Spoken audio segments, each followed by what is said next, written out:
La reglamentación de la subcuenta de garantías del FOSIGA. Ya el decreto que reglamenta esa subcuenta de garantías está firmado por mí, está en el escritorio del ministro de Hacienda.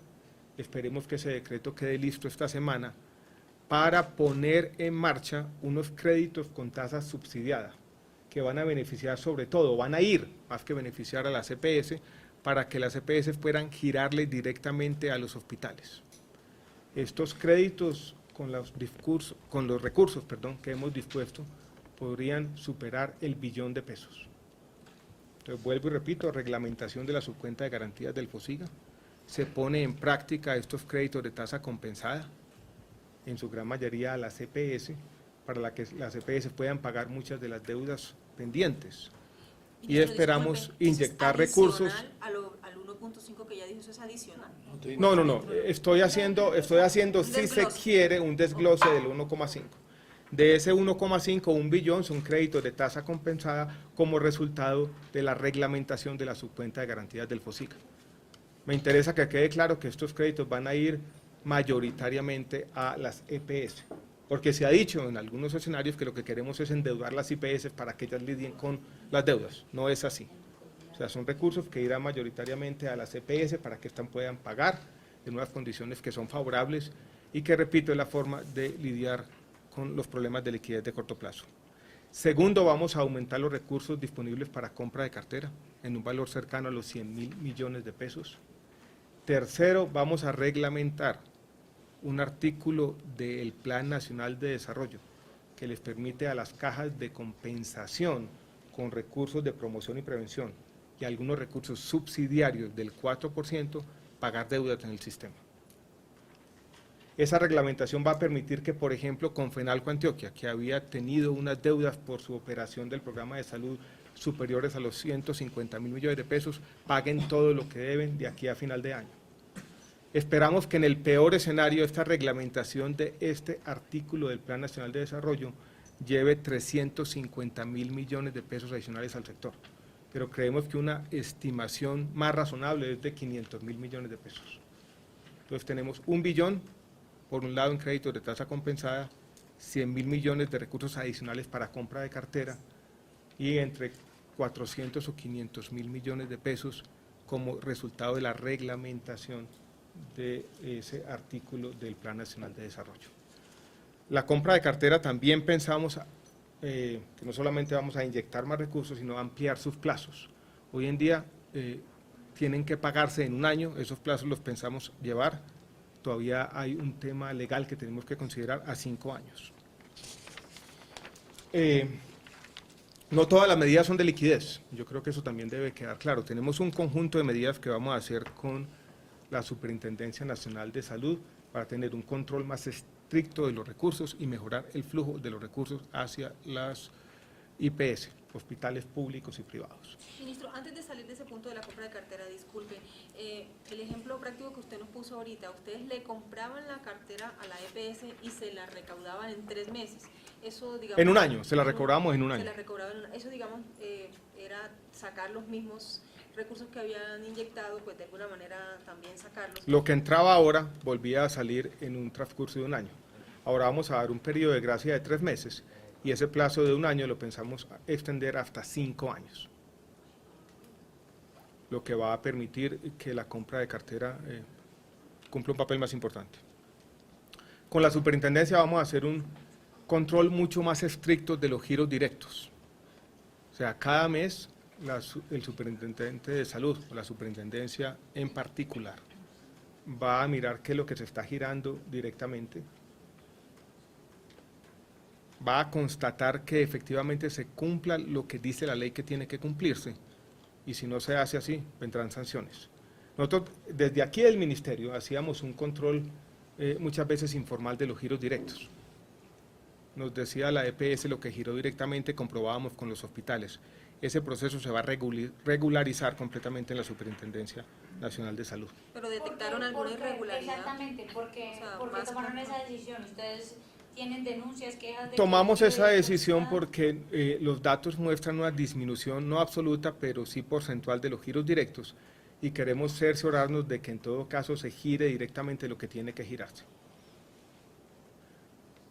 Tercer punto, punto cuarto más bien, vamos a reglamentar el giro directo al régimen contributivo, el régimen contributivo como lo contempla también el Plan Nacional de Desarrollo. Hoy en día en el régimen contributivo solamente hay giro directo en las EPS intervenidas. El Plan Nacional de Desarrollo dice que se puede girar desde el régimen contributivo directamente en EPS que no cumplan los indicadores financieros. Eso es lo que va a ser reglamentado. Esto equivale o puede equivaler o podría equivaler en el tiempo a un aumento importante de los giros directos en el régimen contributivo. Creo que también vale la pena señalarlo. Y segundo, Norman, ¿usted por qué no explica sus temas de conciliación y los mayores controles en esos 4 puntos fundamentales? Norman los explica y hacemos un resumen de las medidas. El flujo que ha anunciado el ministro tenga la efectividad esperada. La superintendencia va a crear un grupo de seguimiento al flujo de recursos. Ese grupo se va a encargar fundamentalmente, entre otras de sus tareas, a garantizar que el giro directo, tanto en el régimen contributivo como en el régimen subsidiado, se cumpla de manera estricta. Y en los casos en que ello no ocurra, ese mismo grupo sea el que haga la instrucción para identificar sanciones e imponer sanciones cuando no se cumplan con esas condiciones de giro. De igual manera, vamos a través de este grupo a hacer un seguimiento estricto de las cuentas maestras. Las EPS, en este caso, administran los recursos en una cuenta maestra, es decir, una cuenta en donde está registrado electrónicamente a quién le paga y cuándo le paga. Buscamos que, dada la necesidad de que el flujo de recursos sea mucho más expedito, que no haya recursos atrapados en estas cuentas de las EPS, sino que estos recursos estén llegando efectivamente a los prestadores de servicios, tanto a los hospitales como a los proveedores de servicios de salud. Vamos a hacer una auditoría especial sobre lo que hemos identificado como prácticas que afectan el flujo de los recursos entre hospitales y prestadores. Y básicamente pondremos el énfasis en 3 temas fundamentales. Primero, las barreras a la no recepción de las facturas generadas por las IPS. El no envío de autorizaciones a las IPS para radicar sus cuentas. Y la ausencia de contratación con prestadores, que al final deriva en el reconocimiento de unas obligaciones a través de urgencias. Vamos a verificar en las 50 EPS que estas prácticas no se estén presentando. Para que parte de las medidas también que ha explicado el ministro y en especial de los recursos adicionales que van a ir por crédito se hagan de manera rápida y eficiente, vamos a hacer una labor agresiva de conciliación de la cartera entre EPS e IPS.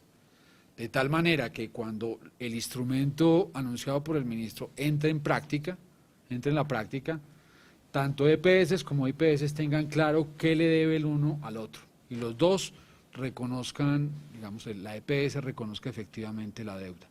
Vamos a focalizarnos sobre los 5 principales pagadores, que es en donde se concentra la mayor proporción de deuda, y vamos a hacer un especial énfasis en esta primera etapa en los 21 hospitales públicos que más facturación generan.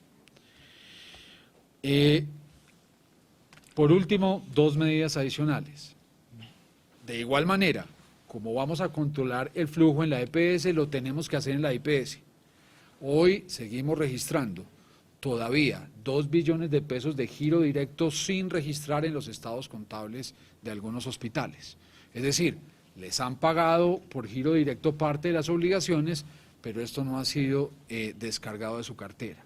Vamos a vigilar que esos pagos que se van a hacer con estos recursos efectivamente sean descontados de las carteras de las instituciones prestadoras de servicios de salud.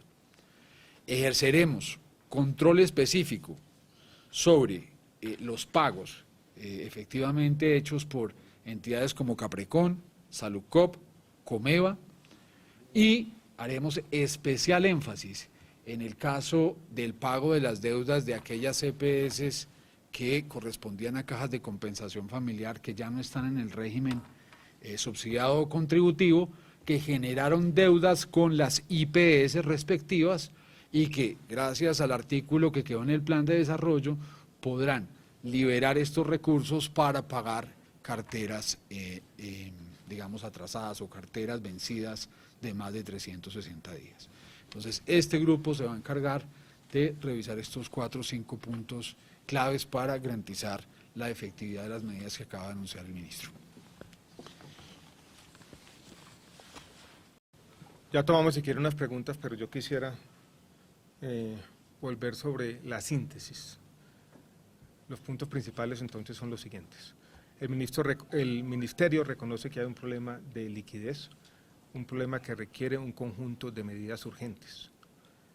Las medidas que hemos anunciado son de una doble naturaleza. Hay algunas medidas de liquidez y otras de mayor control por parte de la Superintendencia de Salud. Las medidas de liquidez implican inyectarle al sistema de salud recursos superiores a 1,5 billones en los próximos 3 meses. Y básicamente son 3. Recursos de la reglamentación de la subcuenta de garantías del FOSIGA, en particular créditos con tasa compensada a EPS por un valor cercano al billón de pesos. Segundo, de los fondos que se utilizan para comprar cartera, vamos a tener 100.000 millones de pesos adicionales. Y tercero, recursos de las cajas de compensación para pagar deudas del sistema por un valor cercano a los 400.000 millones de pesos. Incluso puede ser superior a los 400.000 millones de pesos. Esto último equivale o se desprende de una reglamentación del Plan Nacional de Desarrollo. Hay otra medida, como en la mitad de estas, que es el giro directo en el régimen contributivo, ya solamente no va a estar en las empresas o en las EPS intervenidas, sino en aquellas que tienen problemas financieros. Y como todo este conjunto de medidas requiere más control, lo que va a hacer la Superintendencia de Salud es hacer un énfasis sobre todo en que los giros directos sean los que tienen que ser y también que las conciliaciones funcionen bien, porque para poder girar directamente los recursos necesitamos saldos y deudas conciliadas y acordadas entre pagadores y prestadores. Por eso es importante esta labor de la Superintendencia de Salud.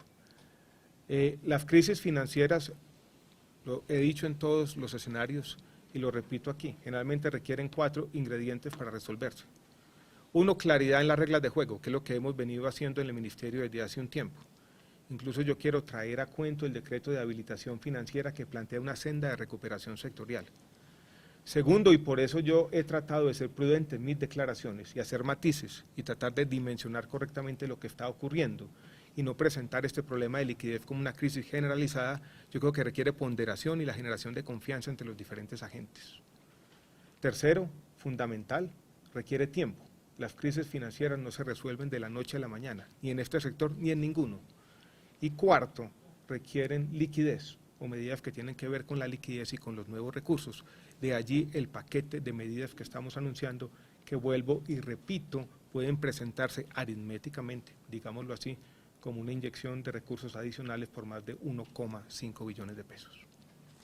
Antes de las preguntas, a ver si podemos repetir otra vez rápidamente los 4 puntos que decimos. ¿Y por qué otra vez? Ya lo he repetido como 4 veces. ¿Qué? Llegó tarde este man. Que llegó tarde. Pues usted no tenía aquí. Usted, aparte como para utilizar eficientemente el tiempo de todos. Entonces empecemos con las preguntas. ¿Qué tiene que ver la coyuntura política en el país? Usted nos ha explicado que además de todos los problemas que ha mencionado, hay una cuestión política en las regiones entre el gerente, el gobernador y eso. Estamos a puertas de nuevas elecciones. ¿Hay presiones políticas hacia los gerentes de los hospitales para contribuir con campañas o algo así que usted tenga conocimiento que esté influyendo en esta, entre comillas, crisis que está sufriendo el sector? Nosotros tenemos anécdotas de a veces presiones políticas a los gerentes de hospital, pero yo no quisiera reducir este problema a un tema político. Todos sabemos, y eso es una historia repetida de este ministerio, que en los momentos de elecciones, en los momentos que son políticamente sensibles, este tipo de problemas afloran.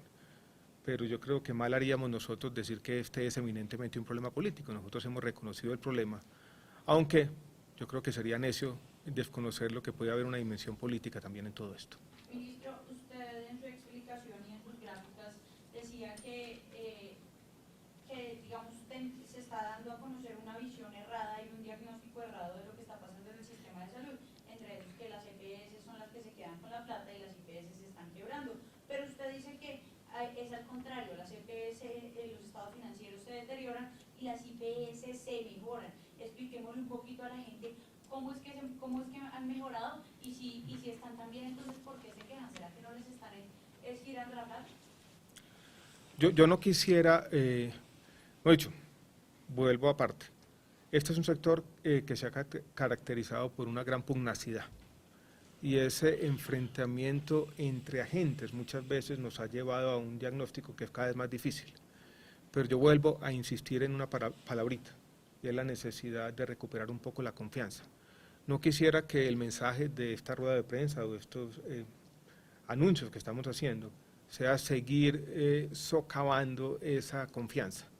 ¿Qué muestran los datos? Sin hacer juicios valorativos. Muestran que en el tiempo uno ve un aumento de las utilidades y los excedentes de algunos de los hospitales y clínicas, y al mismo tiempo observa un deterioro en las utilidades de las EPS. Eso puede tener muchas interpretaciones. Estamos hablando de utilidades contables, no de caja. La gran queja de los hospitales y clínicas no es que tienen pocas utilidades, es que simplemente facturan una cantidad y simplemente recaudan una cantidad que es mucho menor. De allí las medidas que estamos anunciando. Sobre las rentabilidades relativas de los diferentes agentes del sector, yo creo que allí hay un debate interesante. Yo creo que este debate sobre el tema de salud tiene que darse sobre una base fáctica. Muchas veces el diagnóstico del sector se reduce a una sola frase: las EPS no pagan.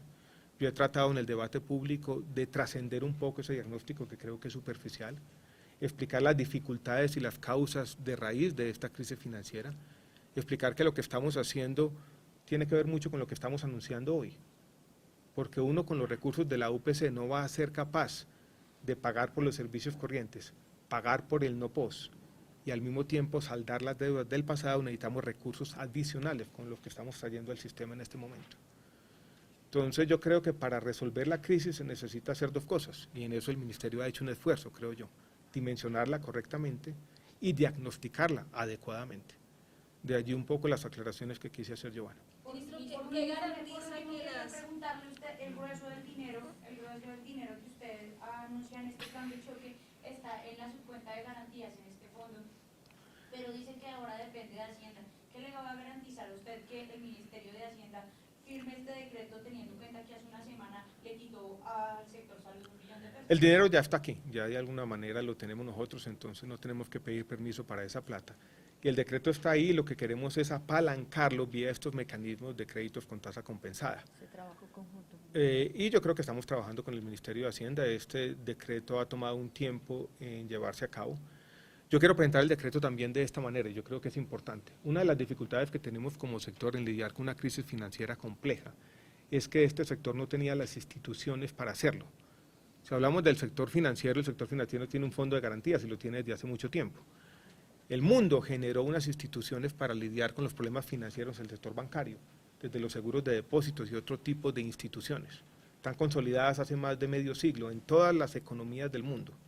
En un sector como el nuestro, la reglamentación de la subcuenta de garantías equivale a crear esas instituciones que existen en el sector financiero para lidiar con nuestros problemas.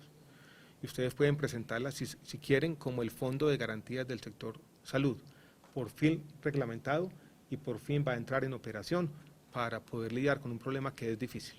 Ministro, ¿qué garantiza que que las cajas de compensación no van a sacrificar recursos de otros sectores como vivienda, recreación o algo para pagar ahora sus deudas en salud? O sea, ¿cómo está reglamentado eso para que la plata de salud sea la que se utilice en salud y no en otras cosas? Es una muy buena pregunta. Yo creo que los recursos que estamos destinando a pagar deudas eran recursos que tenían ya destinación específica en el sector salud. Entonces no están pasando de un sector como la vivienda o el empleo a la salud, salvo una pequeña excepción. Lo que dice la ley del Plan Nacional de Desarrollo es que de manera subsidiaria, si se cumplieron todas las obligaciones con los otros sectores y hay recursos adicionales, en ese caso sí se podrían utilizar para pagar deudas o fortalecer los patrimonios de los programas de salud en las cajas de compensación. Ministro, ¿qué va a ocurrir? Usted había dicho antes que otra de las posibilidades era el aumento de los impuestos del tabaco y de las bebidas azucaradas. ¿Qué va a ocurrir con eso? Esa es una discusión más de mediano plazo. Yo sigo pensando que este es un sector que necesita más recursos, que la raíz de muchos de los problemas del sector viene de cierto divorcio entre los beneficios, que son cuantiosos, y los recursos que por lo menos mirados desde una perspectiva internacional no son tanto. Yo creo que desde una perspectiva de mediano plazo, ese 6,5% del PIB que nos gastamos en salud tiene que crecer, por lo menos un punto en los próximos 7, 8 años. Como sector, yo creo que este es un sector juicioso donde tratamos de hacer la tarea, hemos identificado unas posibles fuentes de aumentos de recursos. Una de ellas son los impuestos a los llamados vicios, impuestos al tabaco, y ahí están las bebidas azucaradas. Otras son las rentas de capital y otra sería un aumento de las contribuciones laborales para los trabajadores que ganan más de 10 o 15 o 20 salarios mínimos. Eso hace parte de una discusión más difícil que tiene que involucrar otros estamentos del gobierno y de la sociedad. Lo que hemos hecho por ahora es tener un documento que vamos a enviar a la misión que estudia las diferentes alternativas de reforma tributaria estructural, mostrando cuáles serían los posibles recaudos, las diferentes elasticidades y un análisis técnico de esa alternativa. Ministro, cuando usted inició la explicación, citó en algunas oportunidades a Caprecon, la situación que está pasando Caprecon, cuando nos explicaba precisamente las medidas que empezaron a tomar. ¿En qué está fallando esta EPS? O sea, ¿qué fue lo que ustedes pudieron encontrar ahí según con la relación de los mismos anuncios que se están haciendo? Sí, el superintendente mencionó que parte de sus medidas van a tener un foco en 3 o 4 de los pagadores más problemáticos. Caprecom, Salucop, Comeva, y yo quisiera mencionar aquí también algunas de las entidades territoriales, que es donde hemos encontrado más problemas. En Caprecom, sinceramente, tenemos grandes preocupaciones, no solamente en el flujo de recursos, sino la atención de la gente. A mí me hacen el reclamo, o al Ministerio le hacen reclamo repetido de que nosotros hacemos parte de la Junta Directiva. Entonces, ¿qué pasa? Nosotros hemos llevado a la Junta Directiva estas preocupaciones y vemos que para empezar, yo creo que en Caprecom hay un problema de gobernabilidad. Hay un problema también de información. Muchas veces no sabemos a ciencia cierta cuáles son los recursos que están girando, por qué el giro directo a esta entidad cayó este mes y a esta otra entidad subió el mes siguiente. Yo creo, y lo he dicho y lo reitero hoy, que Caprecon requiere medidas de fondo y en eso estamos hablando con el Ministerio de Hacienda y con el Gobierno para ojalá este semestre tomar una decisión que tiene que ser definitiva. Ministro, digamos las regiones o de pronto cuáles son esas EPS con más deudas, esas IPS también con más deudas, o sea, que ustedes tengan un balance de cuáles son. A veces cuando se presentan los datos de las deudas de EPS, y este es un llamado que le hago a los medios de comunicación, yo creo que necesitamos un denominador, necesitamos normalizar esa información. Por ejemplo, se dice la nueva EPS es la que más debe en determinados escenarios, pero yo creo que eso debe matizarse por los afiliados y sobre todo los ingresos a las diferentes EPS. Sea lo que fuera, con los matices tenemos 3 preocupaciones, que ya las dije: Salucop, Comeva, Caprecom.